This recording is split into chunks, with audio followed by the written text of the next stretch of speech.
Hi everyone, আসসালামু আলাইকুম। আশা করি আপনারা সকলে অনেক ভালো আছেন। আজকের এই ভিডিওতে আমি কথা বলতে যাচ্ছি সিভিল সার্জনের কার্যালয় সিলেট জেলায় যে পরীক্ষাটি অনুষ্ঠিত হয়েছিল সেই পরীক্ষার প্রশ্ন সমাধান নিয়ে। তো আপনারা যারা বিভিন্ন জেলার স্বাস্থ্য সহকারী পদের জন্য আবেদন করেছেন এবং চাকরির জন্য প্রস্তুতি নিচ্ছেন তাদের জন্য ভিডিওটি খুবই গুরুত্বপূর্ণ হবে, তাই সম্পূর্ণ ভিডিওটি দেখার চেষ্টা করবেন এবং ভিডিওটি দেখার মাধ্যমে আপনাদের একটি পরিষ্কার ধারণা হয়ে যাবে যে সিভিল সার্জনের কার্যালয়ের জন্য কোন বিষয়গুলো ভালো করে পড়তে হয় এবং কোন বিষয়গুলো থেকে প্রশ্ন আসে। তো বন্ধুরা, যেহেতু এই চ্যানেলটিতে চাকরির পরীক্ষার প্রশ্নের সমাধান পাওয়া যায় তাই অবশ্যই চ্যানেলটিকে সাবস্ক্রাইব করবেন। তো চলুন তাহলে শুরু করা যাক।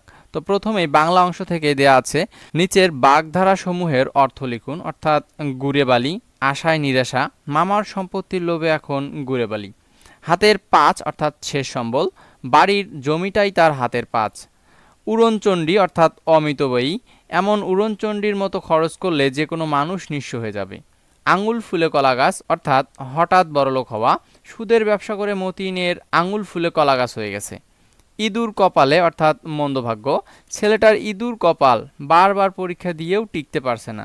এক কথায় প্রকাশ করুন, অল্প কথা বলে যে অর্থাৎ মৃতভাষী, আমিষের অভাব গরমিশ, আকাশে চড়ে যে খেচর, হরিণের চামড়া অজিন, কণ্ঠ পর্যন্ত আকণ্ঠ।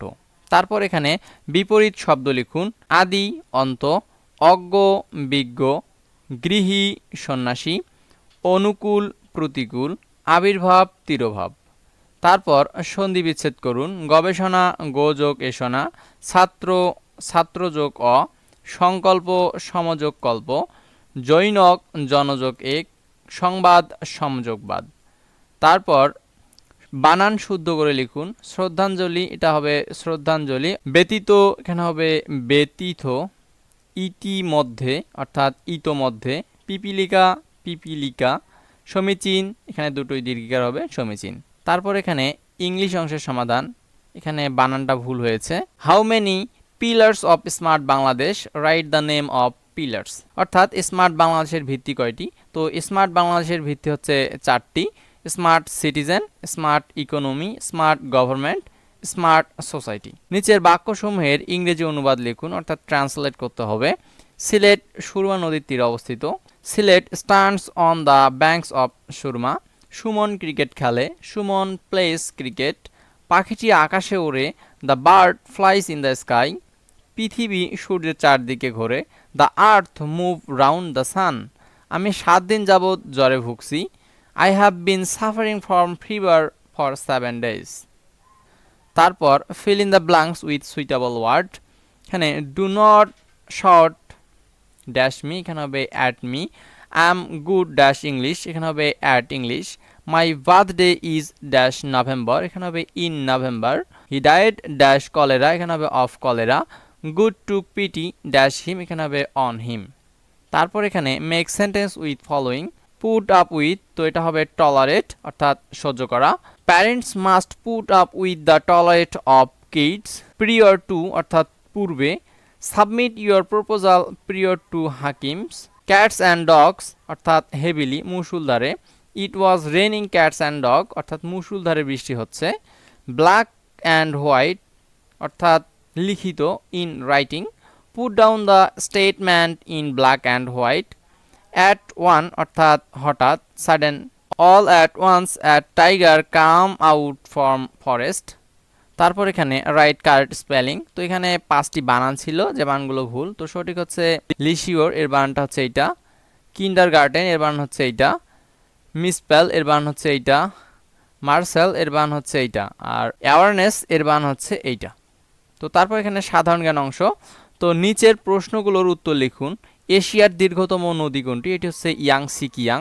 খেতাবপ্রাপ্ত 2জন নারী মুক্তিযোদ্ধার নাম লিখুন। খেতাবপ্রাপ্ত 2জন নারী মুক্তিযোদ্ধা হচ্ছে তারামন বিবি অর্থাৎ বীর প্রতীক, অপরজন হচ্ছে ক্যাপ্টেন সেতারা বেগম, ইনিও বীর প্রতীক। ইউএনএইচসিআর এর সদর দপ্তর কোথায়? অর্থাৎ United Nation High Commissioner for refugee এর সদর দপ্তর হচ্ছে জেনেভায়। বাংলাদেশকে স্বাধীন হিসাবে স্বীকৃতি দানকারী প্রথম দেশ হচ্ছে ভুটান এবং দ্বিতীয় হচ্ছে ভারত। পদ্মা সেতুর দৈর্ঘ্য কত? এটি হচ্ছে 6.15 কিলোমিটার। বন্ধুরা, আমার চ্যানেলের মধ্যে একটি শর্টস ভিডিও আছে, অর্থাৎ এই ইম্পর্টেন্ট ডেট সম্পর্কে। আপনারা চাইলে ওটি দেখে নিতে পারেন। মানে আমি যে কয়েকটি প্রশ্ন রিভিউ করছি তার মধ্যে ম্যাক্সিমাম প্রশ্নের মধ্যেই আমি সেই কয়েকটি ডেটের মধ্যে একটি ডেট দেখতে পাচ্ছি। জাতির পিতা বঙ্গবন্ধু শেখ মুজিবুর রহমানের স্বদেশ প্রত্যাবর্তন দিবস কবে? এটি হচ্ছে 10 জানুয়ারি। রূপপুর পারমাণবিক প্রকল্প কোথায় অবস্থিত? এটি হচ্ছে ঈশ্বরদী, পাবনা। রূপপুর পারমাণবিক প্রকল্পের সহায়তায় আছে কিন্তু রাশিয়া। ভুটানের রাজধানীর নাম কি? এটি হচ্ছে থিম্পু। পৃথিবীর গভীরতম হ্রদ কোনটি? এটি হচ্ছে বৈকাল হ্রদ। ঢাকা বিশ্ববিদ্যালয় কত সালে প্রতিষ্ঠিত হয়? এটি হচ্ছে 1921 সালে। বাংলাদেশের জাতীয় সংসদে আসন কতটি? এটি হচ্ছে 350টি। আইসিডিডিআরবি এর পূর্ণরূপ কি? International centre of diarrhoeal disease research Bangladesh. বাংলাদেশের একমাত্র সরকারি ঔষধ প্রস্তুতকারী প্রতিষ্ঠান কোনটি? এটি হচ্ছে এসেনশিয়াল ড্রাগস। কোন ভিটামিনের অভাবে রাতকানা রোগ হয়? অর্থাৎ ভিটামিন এ এর অভাবে রাতকানা রোগ হয়। ইউরোপীয় ইউনিয়নের সদস্য সংখ্যা কত? এটি হচ্ছে 27। তারপর এখানে গণিত অংশের সমাধান। একটি চৌবাচ্চার 3/5 অংশ পূরণ হতে 7 ঘন্টা সময় লাগে।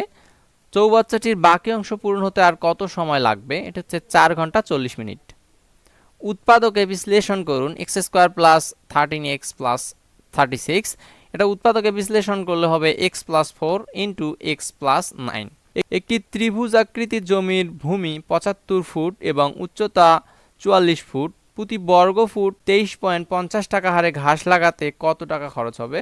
তো বন্ধুরা, যদি এই অঙ্কটা সঠিকভাবে করা হয় তাহলে হচ্ছে 38,775 টাকা। তো এই বড় বড় অঙ্কগুলো আমি চাইলেই করে দিতে পারতাম, কিন্তু আমি করে দেইনি। আপনারা অবশ্যই অঙ্কগুলো করবেন এবং আমার কমেন্ট সেকশনে জানাবেন এর অ্যান্সার সঠিক হয়েছে কিনা। তো বন্ধুরা, এই ছিল সিভিল সার্জনের কার্যালয় সিলেট জেলায় যে পরীক্ষাটি অনুষ্ঠিত হয়েছিল সেই পরীক্ষার প্রশ্নের সমাধান। আশা করি ভিডিওটি আপনাদের ভালো লেগেছে। যদি ভিডিওটি ভালো লেগে থাকে অবশ্যই লাইক, কমেন্ট, শেয়ার করতে ভুলবেন না।